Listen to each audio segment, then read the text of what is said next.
Herkese merhaba, Hayat Örgü Motifistan'a hoş geldiniz. Bugün de sizlerle görmüş olduğunuz bu yeni kare motif çalışmasını yapacağız. Gördüğünüz gibi motiflerimiz birleştiği zaman bu kısımlarda da farklı bir motif görünümü elde etmiş oluyoruz. Bu haliyle çok zarif, çok şık bir görünümü var. Dilediğiniz yerlerde değerlendirebilirsiniz. Runner çalışması, yatak örtüsü, masa örtüsü ya da yastık çalışmalarında değerlendirebilirsiniz. Ya da yazlık örgü projelerinizde özellikle büyük motifler kullanmak istediğiniz projelerinizde değerlendirebilirsiniz. Ben ince bir koton ip kullandım. 100 gramda 320 metre uzunluğuna sahip. Ayrıca 3,5 milimetre tığ kullanarak ördüm. Motifimin ölçüsü 15 santimetre oldu. Sizler tabii ki daha kalın koton ipler kullanarak özellikle runner çalışmalarında daha da büyük bir motif elde edebilirsiniz. Evet, hazırsanız ve hemen aşağıdaki abone ol butonuna bastıysanız hemen motifimizin yapımına başlayalım. Motifimize başlarken her zamanki gibi başlangıç ilmeğimi attım. 1, 2, 3, 4, 5 tane zincir çektim. Hemen ilk zincirin içine batıyorum. Buradan bir ilmek aldım ve şöyle tığımdaki ilmekten kaydırma yaparak küçük bir halka oluşturdum. Hemen şu ipimizi arada gizliyorum. 2, 3, 4 ve 5 tane zincir çektim. Şimdi halkamızın içine bir ikili trabzan. Tekrar 2 zincir, bir ikili trabzan.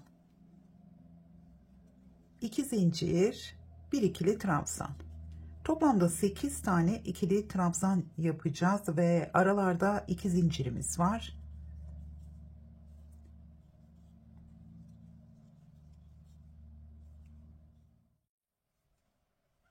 Şöyle 8. ikili trabzanımı yaptım. Sonda yine 2 zincir çekip hemen 1, 2, 3. zincirin içine battım. Buradan bir ilmek aldım. Tığımdaki ilmekten kaydırma yaptım.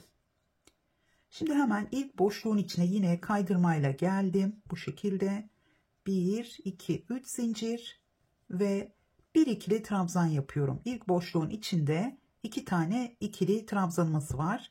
1, 2, 3 zincir. Sıradaki boşluğa 2 ikili trabzan. İkinci sırada bütün boşluklara 2 ikili trabzan yapıyoruz. Aralarda 3 zincirimiz var.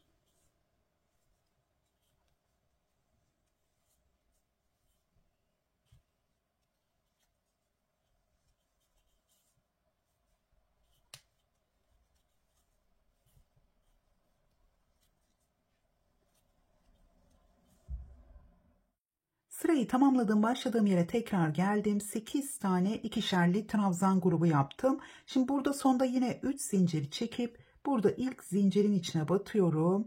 Hemen buradan ilmeğimi aldım. Tığımdaki ilmekten kaydırma yaptım. Şimdi sıradaki trabzanın üzerine yine şöyle bir kaydırma yapıyorum ve boşluğun içine geldim. Şöyle tekrar bir kaydırma yaptım. Şimdi burada hemen 1, 2, 3 zincir çektim. Buraya bir ikili trabzan yapıyorum. Zincirimizle beraber 2 ikili trabzanımız var. 2 zincir, tekrar aynı yere 2 ikili trabzan. Bu şekilde bir köşe oluşturuyoruz. Şimdi tekrar sıradaki boşluğa şöyle arada bir zincirimiz var. Sıradaki boşluğa aynı şekilde 2 ikili trabzan, 2 zincir ve 2 ikili trabzan yapıyoruz.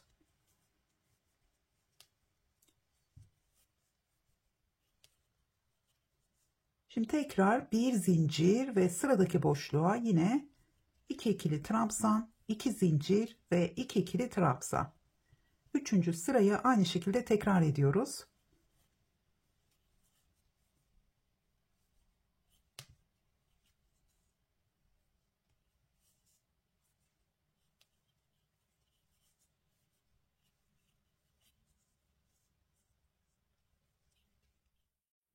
Sırayı tamamladım. Başladığım yere tekrar geldim. Şimdi sonda burada bir zincir çektim. Hemen ilk trabzanın üzerine yine ilk zincirin içine buradaki 1, 2, 3 şöyle battım. Buradan bir ip aldım. Kaydırmayla kapattım.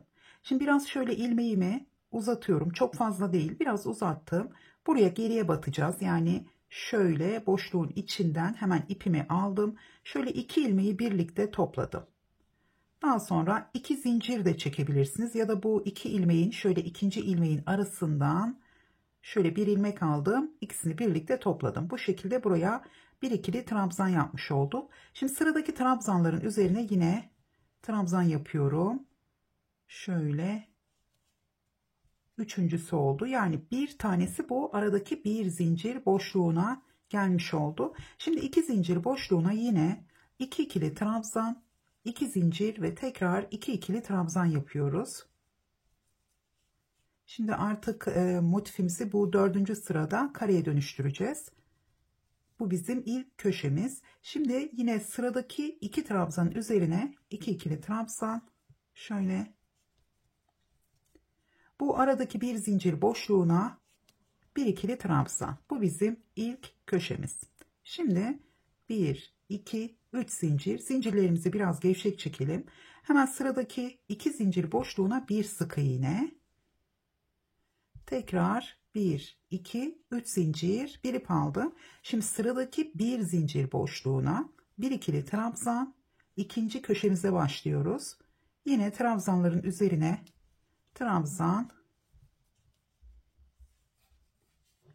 Şimdi boşluğun içine yine aynı şekilde 2 ikili trabzan, 2 zincir, 2 ikili trabzan.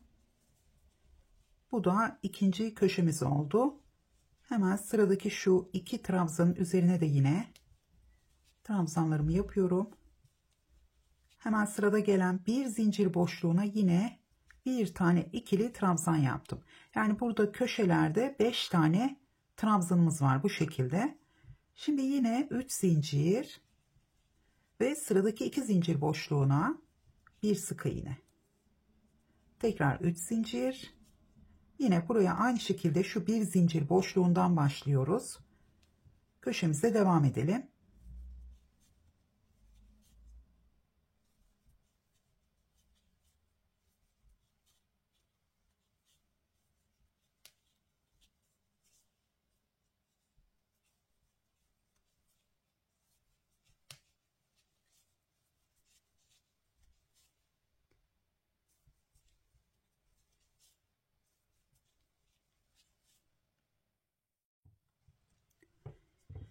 Tekrar başladığım yere geldim. Burada yine 3 zincir, bir sık iğne ve 3 zinciri çektim.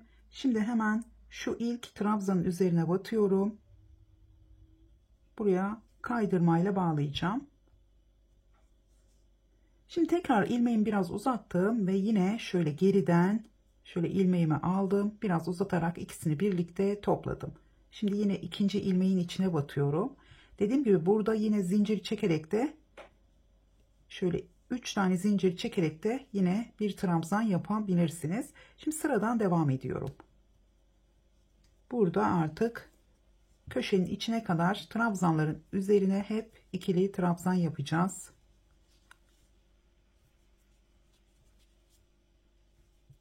Köşe boşluğuna geldim. Yine 2 ikili trabzan, 2 zincir.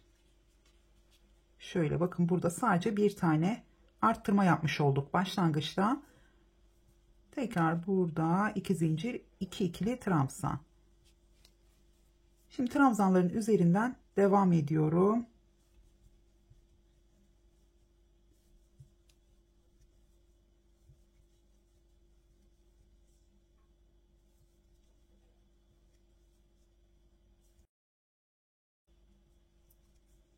Şimdi tekrar boşluğun içine bir tane arttırma yapacağım. Şimdi burada trabzan sayımız 2, 4, 6, 8'e çıkmış oldu. 1, 2, 3, 4, 5 tane zincir çektim. Şimdi burada hemen boşluğun içine önce bir ikili trabzan.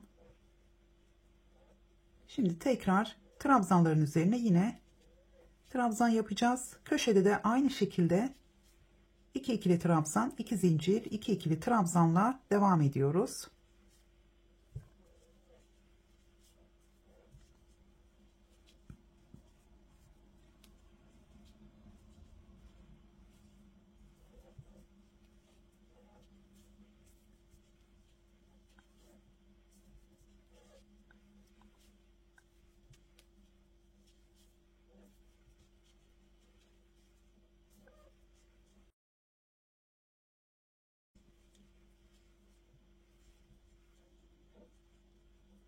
Evet, burada yine boşluğun içine bir tane ikili trabzan yaptım. 1, 2, 3, 4, 5 tane zincirle devam ediyoruz. İlk trabzanı burada boşluğun içine yapacağız. Bu sırayı tamamlayıp tekrar geliyorum. Şöyle hemen bakalım. Sırayı tamamladım. Sonda yine 5 tane zincir çektim. Burada zaten arttırma trabzanımızı yapmıştık. O yüzden hemen ilk trabzanın üzerine batıyorum.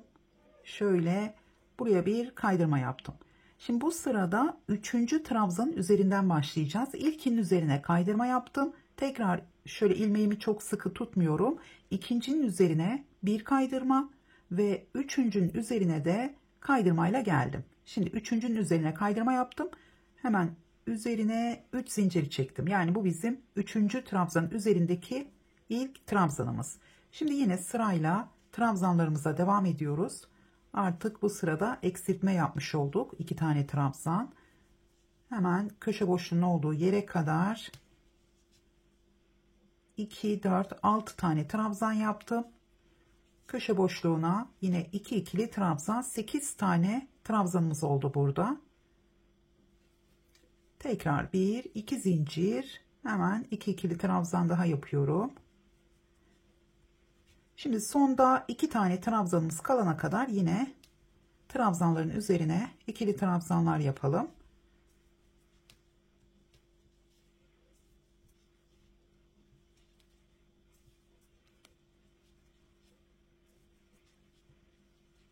Evet, burada sonda 2 tane trabzanımız kaldı. 1, 2, 3, 4, 5 tane zincir çektim. Şimdi bu hemen sıradaki boşluğun içine bir sık iğne. 1, 2, 3, 4, 5. Şimdi burada 1, 2 tane atlıyorum. Üçüncünün üzerinden yine trabzanlarla aynı şekilde devam ediyoruz. Aradaki zincirlerimizde yine 5 tane zincir, bir sık iğne şeklinde bu sırayı tamamlayalım.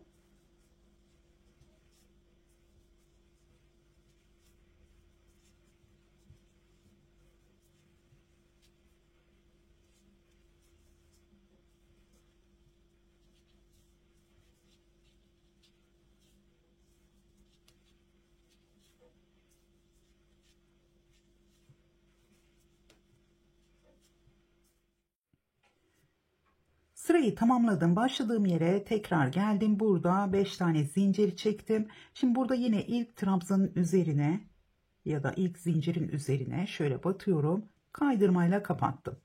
Şimdi bu defa 4. trabzanın üzerine kaydırmayla geleceğiz. Zaten ilkin üzerine batmıştım. Şöyle ilmeğimi çok sıkı tutmuyorum. Burada gerginlik oluşmasın. Şöyle üçüncüsü ve dördüncünün üzerine geldim. Yani 3 tane trabzanımızı bıraktım. 4'ün üzerinden başlayacağım. Yine 3 zincir çektim. Kalan trabzanlarımızın üzerine yine ikili trabzan yapıyorum. Köşenin olduğu yere kadar. Artık son sıramızı yapıyoruz. Bu sırada birleştirmeyi de göstereceğim. Şimdi buraya kadar 5 tane ikili trabzan yaptım. Şöyle 6 ve 7. Köşe boşluğunun içine. Tekrar 2 zincir. Pardon. Şimdi burada artık şöyle 3, 4, 5 tane zincir çekiyoruz. Şimdi bu köşelerde aslında 7 tane zincir çekerek yapmanızı tavsiye ediyorum. Çünkü ben diğer örnek parçasında 5 tane zincir çektiğim için şimdi burada da 5 tane çekiyorum. Çünkü birleştirmeyi göstereceğim. Sizler burada 7 tane zincir çekin. O şekilde birleştirme yapın. Yani orijinali o şekilde. Ben de şimdi size burada gösterirken fark ettim. Diğer örnek çalışmamda. O yüzden ben 5 tane çekiyorum. Şimdi burada sonda şöyle 1, 2, 3 tane kalana kadar yine trabzanlarımızı yapalım. Diğer köşeye geldiğimiz zaman birleştirmeye başlayacağım. 4, 5 tane zincir çektim. Yine sıradaki boşluğun içine bir sık iğne. 1, 2, 3, 4, 5. Hemen sıradaki boşluğa bir sık iğne. 1, 2, 3, 4, 5. 1, 2, 3 tane atlıyorum. Dördüncünün üzerinden. Köşenin olduğu yere kadar geleceğim. 3, 4 ve 5. Şimdi birleştirmeden önce boşluğa, yani köşe boşluğuna 2 ikili trabzan yaptım. 1, 2, 3 zincir çektim. Pardon, 2 zincir çektim. Şimdi burada diğer motifimi alıyorum. Şimdi sizler burada 7 zincir çektiyseniz 3 tane zincir çekip sonra bir sık iğne, tekrar 3 tane zincir çekeceksiniz. Ben şimdi 2 zincir, bir sık iğne, 2 zincir çektim. Hemen yine köşenin içine geliyorum. Buraya 2 ikili trabzan yaptım ve trabzanlara yine 3 tane kalana kadar devam ediyorum. Burada birleştirme yapmayacağım. Şimdi bakalım benim zincir sayım yeterli gelecek mi? Köşede yani gerginlik oluşacak mı? Eğer düzgün durursa sizler de 5 tane çekerek devam edebilirsiniz. Evet, sonda 3 tane bıraktım. 1 2 zincir çektim. Şimdi burada 5 tane zincirimiz var. Bir sık iğne yapıyoruz. 2 zincir karşı tarafa, ilk boşluğa bir sık iğne, buraya 1 2 zincir çektim tekrar ve buradaki ilk boşluğa bir sık iğne. Bakın bu şekilde. Evet, şöyle bakalım, zincirlerimiz gerginlik oluşturmadı ama biraz daha uzun uzun olduğu zaman bu ortada daha güzel görünüyor. Ama böyle de devam edebilirsiniz. Şimdi tekrar burada 1 2 zincir çektim. Hemen karşı tarafta önce ikinci boşluğa, yani sıradaki boşluğa bir sık iğne, 1 2 zincir çektim. Bu defa bu tarafa geliyorum ve bir sık iğne, 2 zincir önce karşı tarafa, bir sık iğne, tekrar 2 zincir. Hemen burada tekrar köşeye devam edeceğim. 1 2 3 tane atlıyorum dördüncünün üzerinden. Sadece köşede birleştirme yapacağım.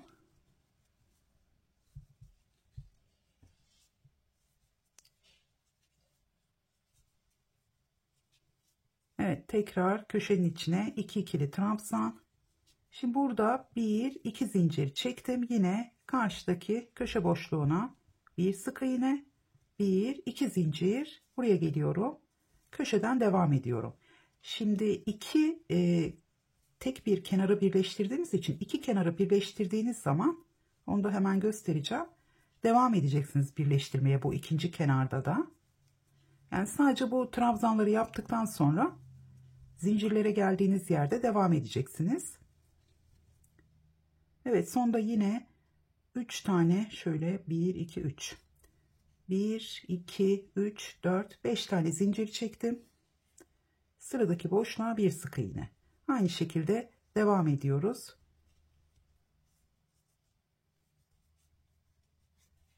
Evet, hemen bakalım şöyle. Bakın bu şekilde birleştirmemiz oldu. Şimdi buraya yeni motiflerimizi yaptığımız zaman şu aradaki boşlukta bakın şöyle çekmiş olacak. Yani şuradaki geniş boşluklar aslında modelin kendisinde çok güzel görünüyor. Şöyle. Ama dediğim gibi sizler yaparsanız bence burada 7 zincirle, yani önce 3 zincir sonra bir sık iğne 3 zincir şeklinde yaparsanız daha güzel olur. Birleştirme yapmadığınız motiflerinizi de yaparken bu köşelerde 7 zincir çekerek son sırayı tamamlayabilirsiniz. Evet, motifimizin anlatımı bu kadar. Umarım beğenmişsinizdir. Beğendiyseniz beğen butonuna basmayı ve yorum bırakmayı unutmayın. Tekrar görüşünceye kadar hoşça kalın.